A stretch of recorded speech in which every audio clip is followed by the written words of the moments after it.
एक उत्तल लेंस से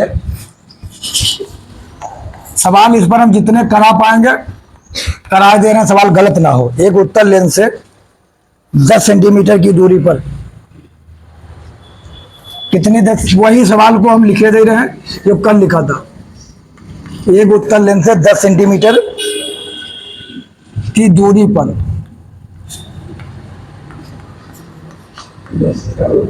स्थित, एक उत्तल लेंस से 10 सेंटीमीटर की दूरी पर स्थित, सेंटीमीटर की दूरी पर स्थित वस्तु का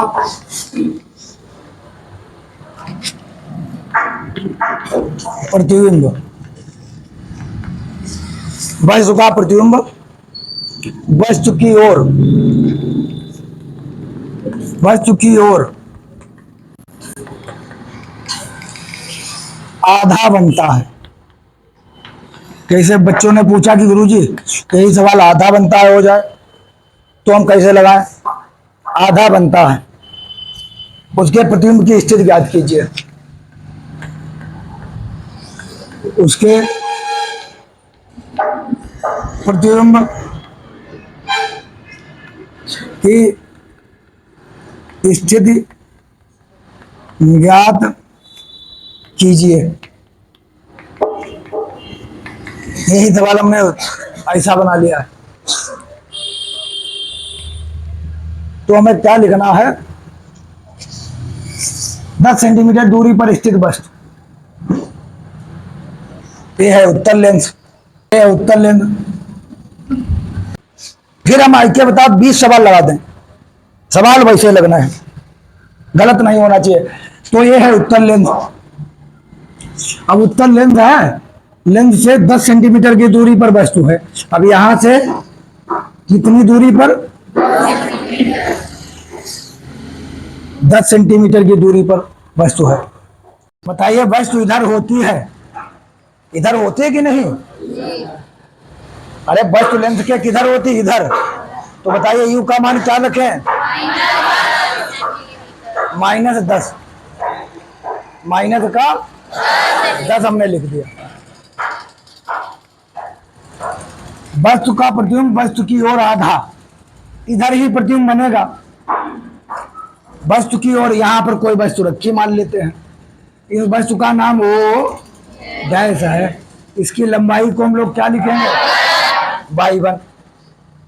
चलिए कोई भी सवाल हो लगना है। चलो खड़े हो, क्या लिखें बताओ, तुम बताओ। है? है?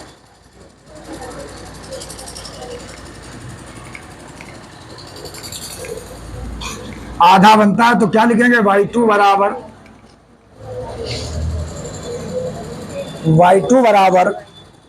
वहां पर हमने 2 गुना लिखा था, यहां पर हमने कल लिखा था 2y1। और यहां पर आधा बनता है तो 1/2 गुणे y1। सवाल सब एक तरह से लगेंगे। आधा कहे, 3 चौथाई कहे, कोई भी बात कहे, सवाल वैसे लगाएंगे। तो ये देखिए गुणा में लिखा है y2 बटा y1 बराबर 1/2। गुणा में लिखा है, बटे में आ गया है। अब y2 बटे y1 को क्या लिखते हैं? m बराबर क्या लिखा था? v बटे u, y2 बटे y1। अब y2 बटे y1 को क्या लिखते हैं? v बटे u बराबर 1/2। अब इसका चिन्ह प्लस लिखेंगे माइनस। देखिए इसका चित्र हम समझा देते हैं। एक कब वस्तु की ओर बनता है? सब प्रतिबिंब अलग अलग बनते हैं। ये यहां पर F1, इतनी दूरी पर F2, यहां पर 2F1, यहां पर कितना? 2F2। जब इनके भी इस पर रखते हैं तो तुम जानते हो किधर बनता है? यहां बनता है, उल्टा वस्तु के दूसरी ओर बना है। वस्तु इधर, प्रतिबिंब इधर। लेकिन ये उस वस्तु की ओर ही कब बनता है? ये F1, ये 2F1, ये F2, ये 2F2।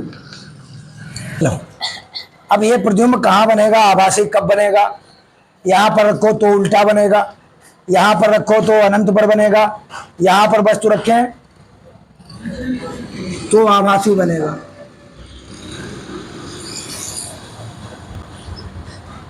ये बना, ये देखिए, ये सी से जाएगी तो सीधी चले। अब आगे तो कहीं मिल नहीं रही, तो इनको पीछे बढ़ाने पर कहीं ये मिलती हैं, तब वस्तु की ओर बनता है। ये है प्रतिबिंब की दूरी, ये है वस्तु की दूरी u, ये है प्रतिबिंब की दूरी b, ये है प्रतिबिंब की लंबाई y2, ये है वस्तु की लंबाई y1। तो इधर बनेगा आभासी बनेगा, तो यहाँ पर क्या लगाएंगे?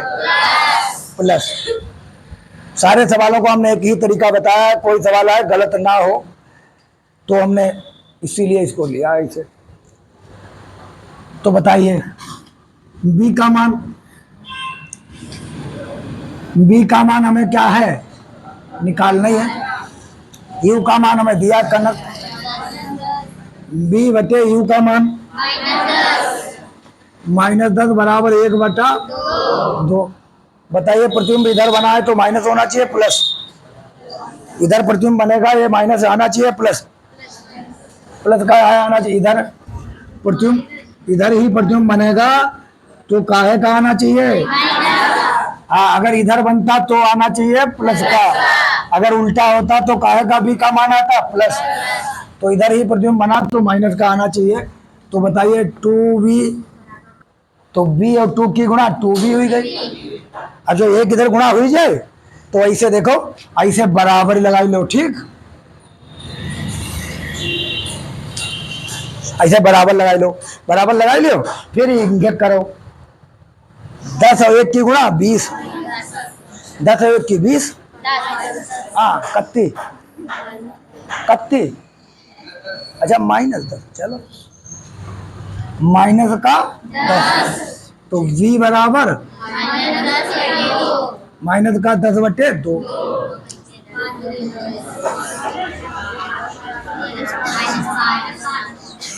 b बराबर माइनस का, ये मोबाइल में है तुम्हारा डाटा है कि नहीं, वो बात देख लिया करो तुम्हारा। हाँ हाँ,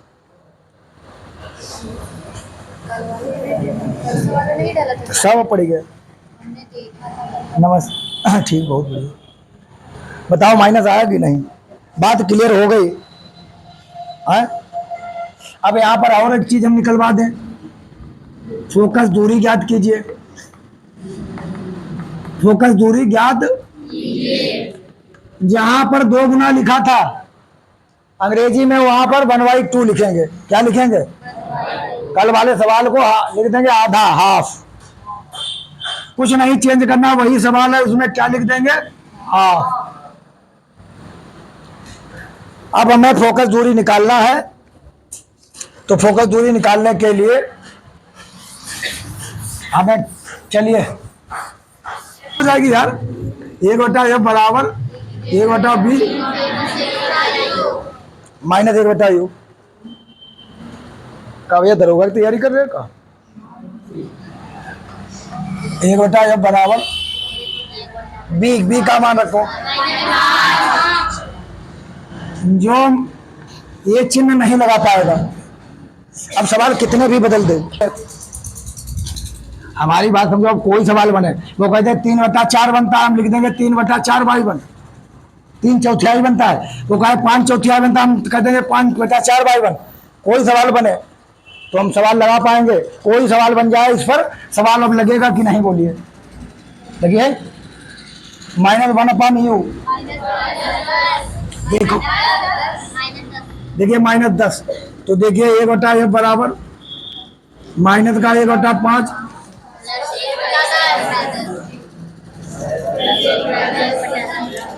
पहले इन चिन्हों का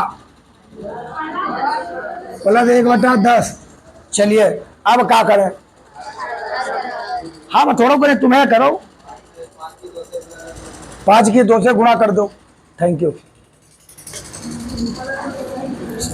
5 की 2 से गुणा करो, 1/f बराबर 1/5, यहाँ 2 से गुणा यहाँ 2 से गुणा प्लस 1/10, तो 1/f बराबर -2/10 प्लस 1/10, 1/f बराबर 1/10 लिखा, -2 प्लस 1, तो 1/f बराबर -1/10। तो f बराबर कहाँ गया? स्कूल में तो यही हूँ। तो f बराबर कितना आ गया?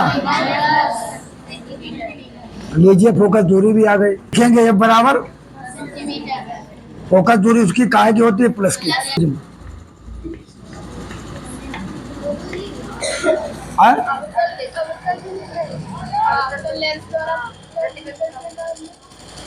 उसका जो सीधे बनी है, ठीक है, वो बना देंगे। उसका तो एक ही बनेगा।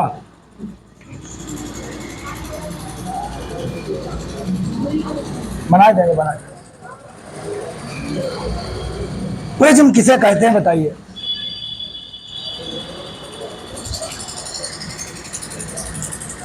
अब तक लेंस का तो एक ही बनी है चित्र।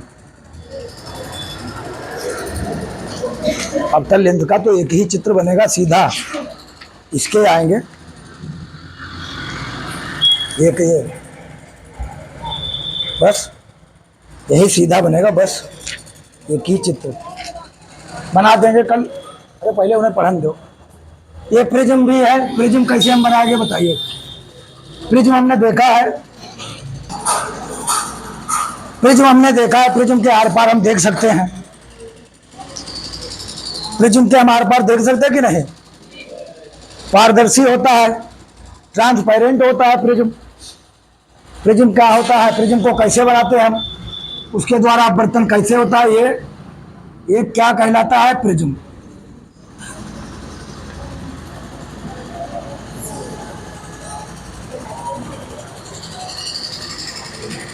ये क्या कहलाता है? प्रिज्म। जिसके आर पार देख सके वो प्रिज्म। और इसका चित्र कैसे बनाएंगे देखिए। यहां देखो, ये हो गई क्या? बताओ क्या नाम इसका है? अभिलंब। इसका नाम क्या होता है? अभिलंब। अगर ऊपर वायु है और नीचे कांच है, ऊपर एयर है, उसी के आधार पर चित्र समझना है। नीचे क्या है? ग्लास है, ऊपर विरल कहते हैं। कांच क्या होती है? घनी घनी सघन, इसको रेयर कहते हैं। इसको क्या कहते हैं? डेंसर। अब विरल से सघन में कोई किरण आती है तो क्या नियम हमने पढ़ा? जब वायु विरल से सघन में आती है तो अविलंब की ओर झुक जाती है। जैसे हमने कहा मेला देखने गए, विरल माने दूर दूर, तो दूर दूर लोग हैं, और फिर सघन माने भीड़ है। तो ये सब पढ़ा चुके हैं। दूर दूर से हम भीड़ में घुसेंगे तो स्पीड हमारी क्या होगी? कम हो जाएगी, तभी अविलंब की ओर झुक जाती है। दूसरा हमने क्या नियम पढ़ाया था? अगर ऊपर हमारा क्या हो?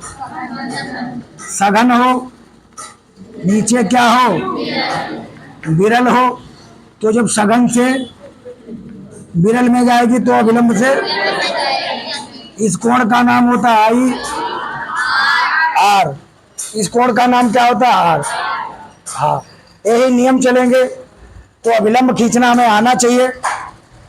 ध्यान दीजिए, वहां पर चित्र तभी समझ पाएंगे जब अविलंब खींचना मालूम हो। जैसे हथेली है, इस पर अविलंब कैसा होगा? ये बोर्ड है, इस पर अविलंब कैसा होगा? 90 अंश का कोण बनाती हुई रेखा। ये पेट है, इस पर अविलंब कैसा? ऐसा। तो अविलंब खींचने के लिए हमें क्या करना है? जैसे ये है, इस पर अविलंब हमें खींचना है तो कैसी अविलंब होगी? ये सतह है तो इस पर अविलंब कैसी होगी? ऐसी होगी कि नहीं? ये सतह है तो उस पर अविलंब कैसी होगी? ऐसी। ये खींचिए, देखिए अविलंब की नहीं। ये अविलंब है कि नहीं? ये विलंब है, ये सतह है तो उस पर अविलंब कैसी होगी, ऐसी होगी। अब यहाँ पर अविलंब हमें खींचना है, बताइए।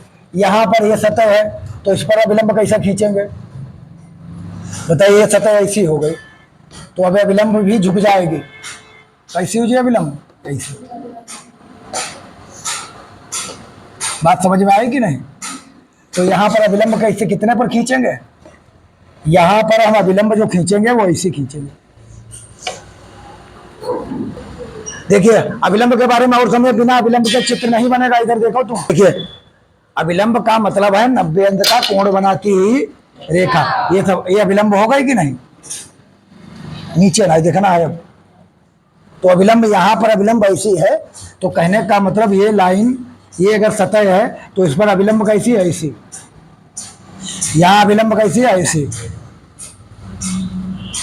लेकिन अगर हमारा कहने का मतलब यही ये त्रिभुज टाइप में हो तो बताइए, अब अगर ऐसी होती तो अविलंब हम ऐसी खींच लेते, लेकिन ये भुजा है, ये अविलंब भी तो ऐसी हो जाएगी, मुड़ेगी। बताइए बात समझ में आई कि नहीं? तो इस सतह पर अविलंब हम कैसे खींचे, अगर ये ऐसी होती तो अविलंब कैसी होती, ऐसी। अब ये मुड़ी है तो अविलंब कैसी हो जाएगी, ये भी क्या होगी, अविलंब ऐसी खींचेंगे। बताइए बात समझ में आई है कि नहीं?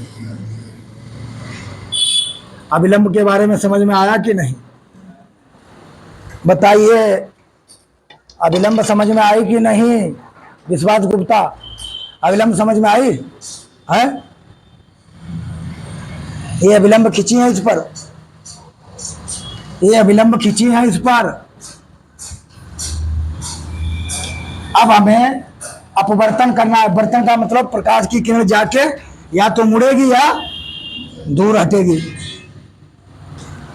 तो बताइए, ये प्रकाश की किरण ऐसे हम डालें, इसका नाम क्या होगा,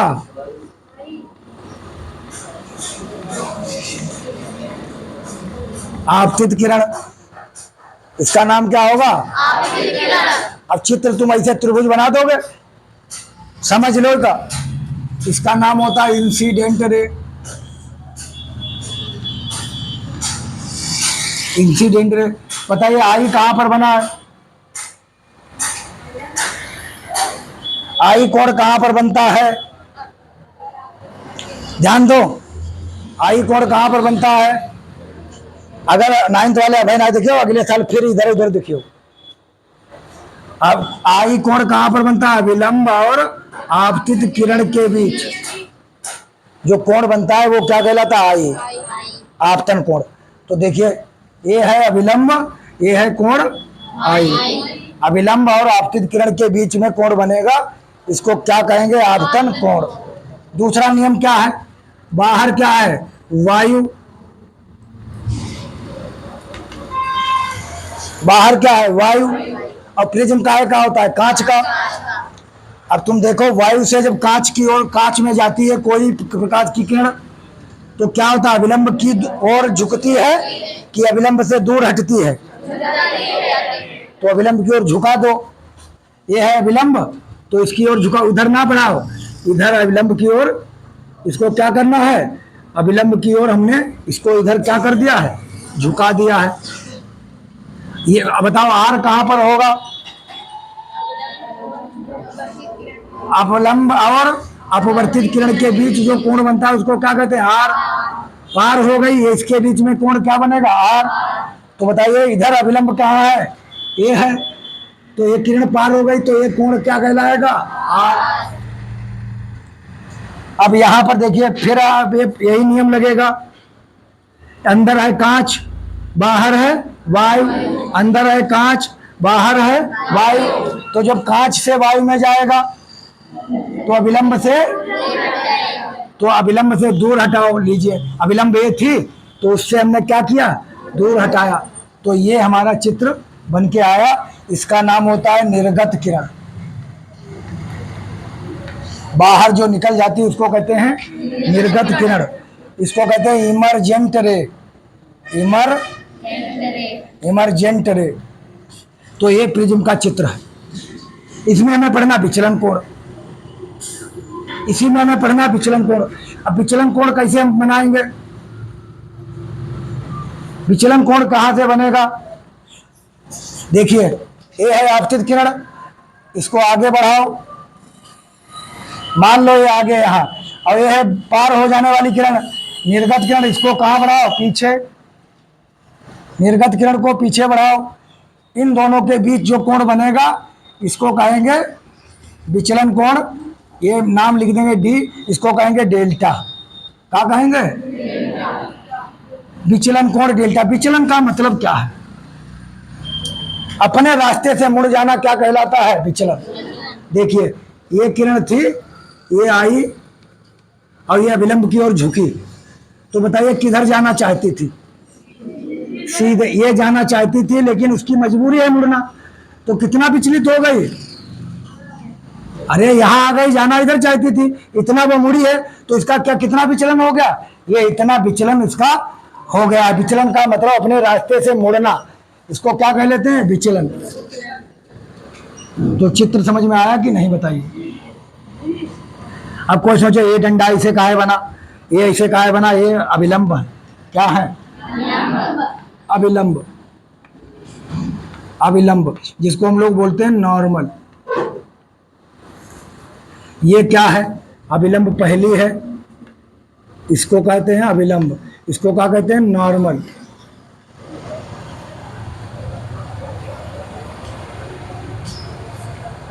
तो परिभाषा हम क्या लिखें? प्रिज्म के आर पार हम देख सकते हैं कि नहीं? तो हम लिखेंगे प्रिज्म एक पारदर्शी माध्यम है। प्रिज्म एक पारदर्शी माध्यम है। परिभाषा देखो, पूछ रहे हैं, बहुत छठी है हम तुम्हें बता दिए। प्रिज्म के हम आर पार देख सकते हैं, तो प्रिज्म एक पारदर्शी माध्यम, जिसके आर पार देखो उसको पारदर्शी कहेंगे, जो किसी कोण पर झुके हुए। प्रिज्म एक पारदर्शी माध्यम है जो किसी कोण पर झुके हुए, ये बात समझ लो।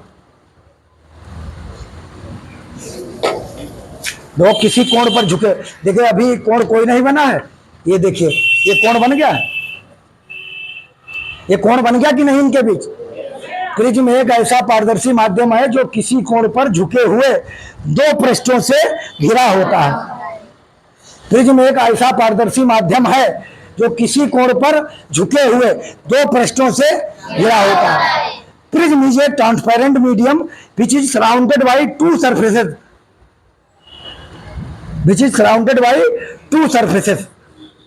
प्रिज्म एक ऐसा पारदर्शी माध्यम है जो किसी कोण पर झुके हुए दो पृष्ठों से घिरा होता है। अब कोई से हम परिभाषा कल पूछे नहीं बता पाए, हम मारेंगे। हम बात साफ बताइए। प्रिज्म एक ऐसा, प्रिज्म एक आज जो नहीं आए हैं वो कल बीमार भले हो, उनकी मार जरूर हुई है। हाँ, विज्ञान मार जरूर हुई है। हाँ।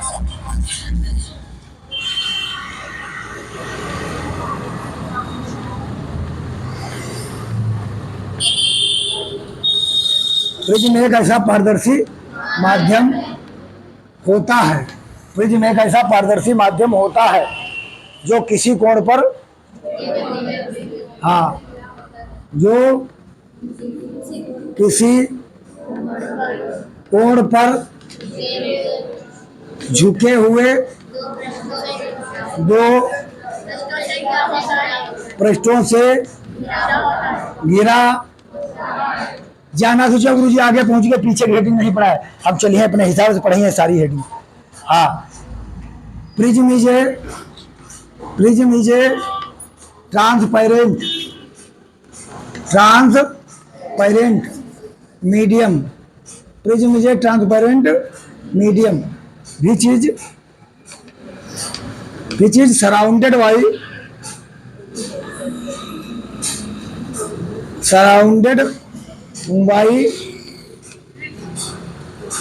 two surfaces।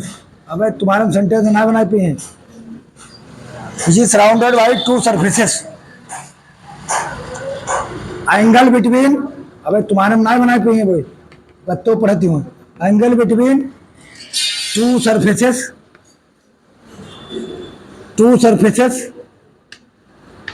Is known as prism angle. अंग्रेजी पढ़ा, उनका ट्रांसलेशन बनाई लो, प्रिज्म एंगल। वह बकरियां चराओ। ये दो सरफेस के बीच में जो कोण बना होता है उसको हम लोग कहते हैं प्रिज्म एंगल, प्रिज्म कोण। ये क्या कहलाएगा? प्रिज्म कोण। तुम ध्यान नहीं देती, इसको क्या कहेंगे? प्रिज्म कोण। बताइए दोनों सवाल समझ में आया कि नहीं? चित्र समझ में आया कि नहीं? आइए फिर से एक बार हम चित्र बताते हैं। जब ना कि ये बना है, ये नहीं कि ये बना है किताब में तुम एक रटे लो। देखिए ये है प्रिज्म, इसका नाम है एबीसी, त्रिभुज के आकार का, जिसके आर पार दिखाई डॉक्टर के पास शायद होता है। अब देखिए, अब हमें आपतित किरण डालनी है, लेकिन इससे पहले मुझे अभिलंब खींचना। ये अभिलंब खींच दो गलत हो जाएगी। ये अभिलंब कैसी खींचना? ऐसी, ऐसी खींचेगी कि नहीं? ये सरफेस होती है ऐसी। तो अब हमें मालूम है बाहर वायु अंदर कांच है, तो अभिलंब की ओर झुकाओ, झुका दिया। ये दूसरी सरफेस आई, इसकी अभिलंब खींचो। फिर क्या है, कांच से वायु में जाएगा, क्या नियम पड़ा? अभिलंब से दूर हटाओ, इसको आगे बढ़ाओ, इसको पीछे बढ़ाओ। इनके बीच में जो कोण बनेगा उसको क्या कहेंगे? डेल्टा। इसको हम अगले दिन पढ़ाएंगे विचलन कोण। क्या पढ़ाएंगे? इसको देखो, परिभाषा बड़ी आसान होगी। आपतित किरण को आगे, आपतित किरण को आगे, निर्गत किरण को पीछे बढ़ाने पर जिस दोनों किरणों के बीच बने कोण को निर्गत विचलन कोण कहते हैं। या तो आपतित किरण तथा निर्गत किरण के बीच बने कोण को विचलन कोण कहते हैं। It is the angle between incident ray and emergent रे। आपतित किरण तथा निर्गत किरण के बीच बने कोण को विचलन कोण कहते हैं। जैसे आप